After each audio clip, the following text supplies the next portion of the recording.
예레미야 20장 제사장 밧스울과 충돌하다. 임멜의 아들 제사장 밧스울은 하나님의 성전에서 지도급 제사장이었다. 그는 예레미야가 하는 이 설교를 듣고 예언자 예레미야를 채찍질했다. 그러고 나서 그를 하나님의 성전 위쪽 베냐민 문 옆 창고에 가두었다. 다음 날 밧스울이 와서 그를 풀어주자 예레미야가 그에게 말했다. 하나님께서 당신에게 새 이름을 지어주셨소. 이제 당신 이름은 밧스울이 아니라 사면초가요.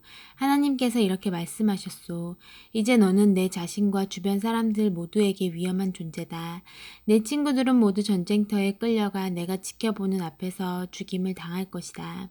그뿐 아니라 나는 유다 백성 전부를 바빌론 왕에게 넘겨주어 그가 원하는 대로 하게 내버려 둘 것이다. 바빌론 왕은 그들을 포로로 끌고 가서 마음 내키는 대로 죽일 것이다. 왕궁 보물 보관소에 있는 보물은 물론이고 이 도성 안에 있는 것들 중 조금이라도 값나가는 것은 내가 무엇이든 원수에게 넘겨줄 것이다. 그들이 그 모든 재산과 소유물을 싹쓸이하여 바빌론으로 가져갈 것이다. 그리고 밧스울, 너와 내 가족은 모두 포로로 끌려갈 것이다. 그렇다, 너는 바빌론의 포로로 잡혀가 거기서 죽어 묻힐 것이다. 내 거짓 설교를 듣고 동조하던 자들도 모두 그렇게 될 것이다. 하나님, 주께서 저를 이렇게 만드셨으니 저는 따를 수밖에 없습니다. 저는 주님을 이길 수 없습니다. 이제 저는 공개적인 놀림감이 되었습니다. 모든 자들이 저를 놀려댑니다. 저는 입을 열 때마다 살인이다, 강탈이다 하고 외칩니다. 그런데 하나님의 경고의 말씀을 그렇게 외쳐서 제가 얻는 것은 모욕과 멸시가 전부입니다. 그러나 이제 그만 더 이상은 하나님의 메시지를 전하지 않으리라 하고 마음먹으면 말씀이 제 뱃속에서 불처럼 타오르며 뱃속까지 태웁니다. 뼛속까지 태웁니다. 참아보려고 했지만 이제 지쳤습니다. 더는 견딜 수 없습니다. 제 등 뒤에서 수군대는 소리가 들려옵니다. 저기 사면초가 운운했던 자다. 저자를 잡아라. 신고하여라. 전에 친구였던 자들이 지금은 제가 바닥에 고꾸라지기만을 기다립니다. 뭐든지 하나만 걸려봐라. 영원히 없애줄 테니. 그러나 하나님 실로 맹렬한 전사이신 주께서 제 편이십니다. 저를 쫓는 자들은 모두 대자로 쭉 뻗게 될 것입니다. 어릿광대처럼 제 발에 걸려 넘어져 땅에 뒹굴며 우스꽝스러운 장면을 연출할 것입니다. 오 만군의 하나님, 누구도 주님을 우롱하지 못합니다. 주께서는 모든 자를 모든 것을 꿰뚫어 보십니다. 저는 그들이 행한 그대로 되갚음 받는 것을 보고 싶습니다. 주께 제 송사를 맡겨드립니다. 하나님께 노래 불러라. 하나님을 찬양하여라. 그분은 악인들의 소나기에서 약자를 건지시는 분이다. 내가 태어난 날이여 저주를 받아라. 내 어머니가 나를 임신한 날이여 그날도 저주를 받아라. 내 아버지에게 당신 아들이 태어났소 하고 그를 몹시도 기쁘게 했을 소식을 전한 그도 저주받아라. 출생의 소식이 없던 것이 되고 기록에서 지워져 버렸으면 좋겠구나. 그 소식을 전한 자는 자기가 전한 그 흉보에 죽을 때까지 시달림을 받으리라. 그는 내가 태어나기 전에 나를 죽였어야 했다. 내 모태가 내 무덤이 되고 내 어머니는 평생 죽은 아기를 태 안에 둔 채 살아갔어야 했다. 오, 대체 무슨 이유로 내가 그 태에서 나왔단 말인가. 고난과 눈물로 얼룩진 삶, 앞으로도 마찬가지 이 삶. 21장 예루살렘의 멸망 예고.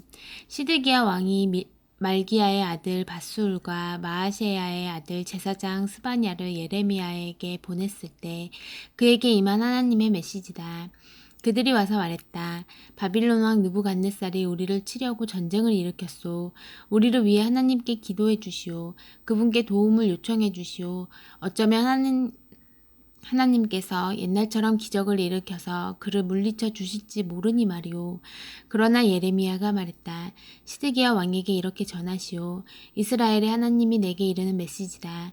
너희 군대는 이제 없는 셈 쳐라. 병사들의 사기가 꺾이고 가진 무기들도 무용지물이 될 것이다. 나는 너희가 지금 힘겹게 대항해 싸우는 바빌론 왕과 갈대아 사람들을 친히 이 도성 안으로 이끌고 들어올 것이다. 내가 그들 편이 되어서 너희와 맞서 싸울 것이다. 불같은 진노로 전력을 다해 싸울 것이다. 이 도성에 사는 모든 사람과 짐승들을 무서운 전염병으로 싹 쓸어버릴 것이다. 그런 후에 나는 유다왕 시드기야와 그의 신하들, 아직 병들어 죽지 않고 칼에 맞아 죽지 않고 굶어 죽지 않는 생존자들 전부를 바빌론 왕 느부갓네살에게 넘겨줄 것이다. 그렇다. 그들을 죽이러 온 적들에게 내가 친히 넘겨줄 것이다. 적들이 그들을 무자비하게 죽일 것이다. 또 백성 전체에게 이렇게 말하시오. 너희를 향한 하나님의 메시지다. 잘 들어라. 내가 너희에게 선택권을 준다. 살고자 하느냐 아니면 죽고자 하느냐. 이 도성에 남은 사람은 누구나 죽을 것이다. 칼에 맞아 죽든지 굶어 죽든지 병에 걸려 죽든지 할 것이다. 그러나 여기를 나가서 이 도성을 포위하고 있는 갈대아 사람들에게 항복하는 자는 다 살 것이다. 모든 것을 빼앗기겠으나 목숨만은 부지할 것이다. 나는 기필코 이 도성을 멸망시킬 것이다. 나는 그만큼 크게 노했다. 하나님의 포고다. 내가 이곳을 바빌론 왕에게 넘겨줄 것이며 그가 모든 것을 불태워 잿더미로 만들 것이다. 유다 왕실에 말한다. 하나님의 메시지에 귀 기울여라. 다윗 집안이여 들어라. 너희를 향한 하나님의 메시지다. 아침마다 새롭게 정의를 다짐하며 하루를 시작하여라. 착취당하는 자들을 구해주어라. 그렇게 하여 나의 진노의 불을 피하여라. 그 불은 한번 붙으면 무엇으로도 끌 수 없기 때문이다. 그런데 너희는 내 진노의 불을 지피는 악한 무리다. 내가 너희를 적대시한다는 것을 모르느냐? 그래, 내가 너희를 대적한다. 너희는 모든 준비를 갖추어 안전하다고 생각한다. 누가 우리를 손댈 수 있겠는가? 누가 우리 파티를 망칠 수 있겠는가 한다. 내가 그렇게 할 수 있다. 내가 그렇게 할 것이다. 내가 너희 악한 무리를 벌할 것이다. 무엇으로도 끌 수 없는 맹렬한 불을 일으켜서 보이는 것 전부를 태워 재로 만들 것이다.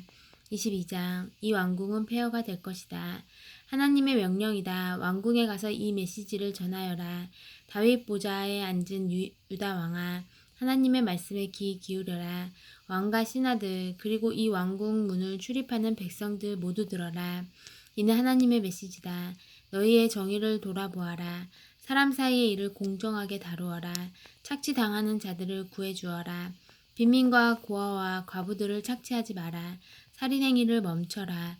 너희가 이 명령에 순종하면 그때는 다윗 왕가의 왕들이 끊이지 않고 말과 병거를 타고 이 왕궁문을 드나들게 될 것이다. 그들의 신하와 유다 주민들도 그러할 것이다. 그러나 너희가 이 명령에 순종하지 않으면 맹세컨대 하나님의 포고다. 이 왕궁은 폐허가 되고 말 것이다. 유다 왕궁에 대한 하나님의 선고다. 내가 너를 좋아하여 길르앗의 아름다운 언덕과 레바논의 산 정상같이 여겼으나 이제 맹세코 너를 황무지로 텅 빈 유령 마을로 바꾸어 놓을 것이다. 커다란 쇠망치와 무시무시한 몽둥이를 가진 파괴자들을 고용하여 온 나라를 늘씬하게 두들겨 패고 다 불태워 버릴 것이다. 각처에서 온 여행자들이 이 땅을 지나며 물을 것이다. 무슨 이유로 하나님께서 그 대단하던 도성을 이렇게 만드셨는가? 그들은 이런 대답을 듣게 될 것이다. 그들이 자기 하나님과의 언약을 저버리고 다른 신들을 따르며 숭배했기 때문이다. 살룸과 여호야김에 대한 예언. 죽은 요시야 왕을 두고 울지 마라. 눈물을 낭비할 필요 없다. 대신에 포로로 잡혀간 그의 아들을 위해 울어라. 그가 영원히 떠났으니 말이다. 아버지 요시야를 이어 유다의 왕이 된 살룸에 대해 하나님께서 이렇게 말씀하신다. 그는 이곳을 영원히 떠났다. 그는 그들에게 붙잡혀가 그 땅에서 죽을 것이다. 다시는 고향 땅을 밟지 못할 것이다. 백성들을 들볶아 자기 왕궁을 짓고 사람들을 헤쳐가며 좋은 집을 짓고 일꾼을 속이고 정당한 품삯을 주지 않는 자, 널찍한 방과 화려한 창문을 갖춘 멋진 집을 지어 살아야겠다. 값비싸고 진귀한 원목과 최신 유행 장식품을 수입해 들여와야겠다고 말하는 자에게 화가 있으리라. 그래 화려한 왕궁을 짓는 일이 왕의 본분이더냐. 내 아버지는 성공한 왕이었다. 그렇지 않느냐. 그는 옳은 일을 행했고 백성을 공정하게 대하여 모든 일에 형통했다. 그가 억압받는 자들을 보살펴 주었고 유다가 잘 살게 되었다. 이런 것이 나를 안다는 말의 의미가 아니겠느냐. 하나님의 보고다. 그러나 너는 눈멀었고 머리도 텅 비었다. 오로지 자기 생각밖에 할 줄 모르며 힘없는 자들을 이용하고 힘으로 눌러 약자들을 괴롭힌다. 유다 왕 요시야의 아들 여호야김에 대한 하나님의 판결이다. 이 자에게 화가 있으리라. 아무도 그를 위해 가련한 형제여 하고 울어주지 않는다. 아무도 그를 위해 가련한 패야 하고 울어주지 않는다. 그들은 죽은 노새에게 하듯 그의 장례를 치르고 성문 밖으로 끌어다가 쓰레기처럼 던져버릴 것이다. 예루살렘에 대한 탄식. 예루살렘아, 너는 레바논 산 정상에 올라 거기서 울어라. 바산의 산에 올라 거기서 통곡하여라. 아바림 산등성에 올라 거기서 애곡하여라. 너는 스스로의 삶을 완전히 망가뜨렸다. 내가 잘 나갈 때 나는 내게 경고했다. 그러나 너는 그런 이야기 관심 없습니다 하고 말했다. 너는 처음부터 그런 식이었다. 내 말을 한마디도 듣지 않았다. 내 지도자들이 전부 바람에 휩쓸려가고 내 친구들도 다 포로로 잡혀갔으며 너도 내 악행으로 수치를 당하고 시궁창에 처박힐 것이다. 너는 큰 도성에 산다고 우쭐대고 으뜸 가는 산이나 되는 듯이 함부로 굴었다. 그러나 머지않아 고통 가운데 사지를 비틀게 되리라. 해산하는 여인의 진통보다 더 심한 고통을 겪게 되리라. 하나님의 보고다. 살아있는 나 하나님을 두고 맹세하는데 너 유다의 왕 여호야김의 아들 여호야기나 내가 내 오른손에 낀 옥새 반지라 해도 내가 너를 빼내어 너를 죽이려고 작정한 자들 곧 바빌론의 느부갓네살 왕과 갈대아 사람들에게 넘겨줄 것이다. 그 다음에는 너와 내 어머니를 고향 땅에서 멀리 떨어진 낯선 나라로 던져버릴 것이다. 너희 둘 다 거기서 죽을 것이다. 너희는 죽을 때까지 고향을 그리워하겠지만 다시는 고향 땅을 밟지 못할 것이다. 여호야기는 물 새는 양동이 아무짝에도 쓸모없는 폐물인가? 그렇지 않았다면 왜 버려졌겠는가? 어찌하여 자식들과 함께 낯선 땅에 버려졌겠는가?